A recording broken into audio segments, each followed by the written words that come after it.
Compress अगवान शहीद मोहम्मद कासिम चांडो की 8वीं वर्सी सिंध यूनाइटेड पार्टी ज़िले ओलह पारां गुल ॻोठ में मल्हाई वई, जंहिंमें सियासी समाजी ऐं पार्टी कारकुननि समेत इलाइक़े वासियुनि वॾे अंग में शिरकत कई। हिन मौक़े ते तक़रीब ख़िताब कंदे SUP मरकज़ी अगवान एजाज सामटो कराची डिवीज़न के नायब सदर मुनीर मक्सी शहीद मोहम्मद कासिम चांडो के फर्जंद मंसूर चांडो समाजी अगवान साबिर हुसैन चांडो ऐं ॿियनि ॻाल्हाईंदे चयो त शहीद कासिम चांडो हिकु बहादुर कॉम्प्रेस अगवान हो जेको कराची में पंहिंजे सिंधी माण्हुनि जी मालिकी कंदे सभ खां अॻु भरो रहंदो। शहीद कासिम चांडो कराची सिंधी ॻोठनि खे बचाइण लाइ फ्रंट लाइन में बीठो रहियो। इन करे लिसानी दहशतगर्दनि जे अखियुनि जो कंडो बणिजी वियो। इन करे शहीद कासिम खे गोलियूं हणी शहीद कयो वियो। कासिम चांडे जी जदोजहद खे सुर्ख सलाम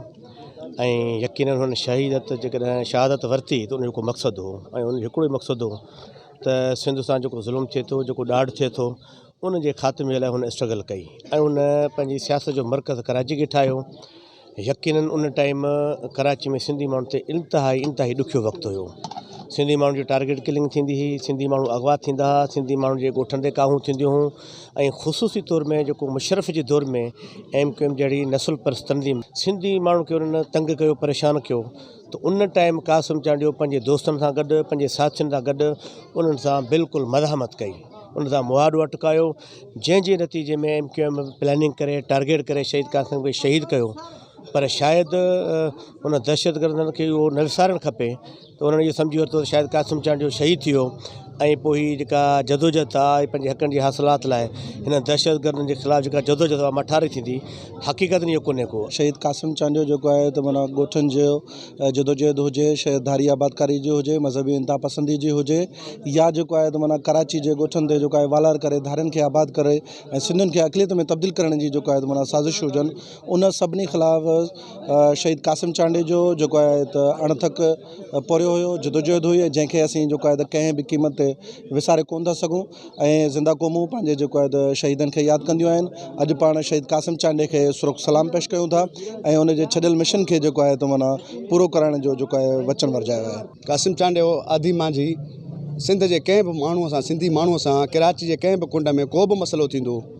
आयो,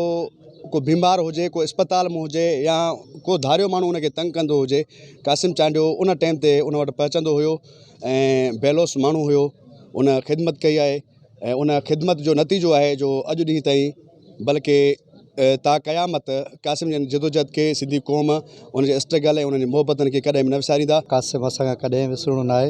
हीअ वर्सियूं या सालगिरह ई साल में, पर असां हर ॾींहुं कासिम खे यादि कंदा आहियूं। कासिम असांजे सुठे दोस्तनि मां हुयो ऐं उनखां अलावा सिंध जो हिकु क़ौमी कारकुन हुयो, बहादुर, दिलेर ऐं सिंधी माण्हुनि जे लाइ ऐं कराची खे पंहिंजो मोर्चो बणाए हू जेको आहे सदाईं कराची में सिंधी माण्हुनि जे ॾुख सुख में आया, कि उहो को अस्पताल आयो हुजे, उहो कंहिं पंहिंजे ॿिए कम सां आयो हुजे, संदसि फ्लैट हुयो, माण्हुनि खे रहाईंदो, माण्हुनि खे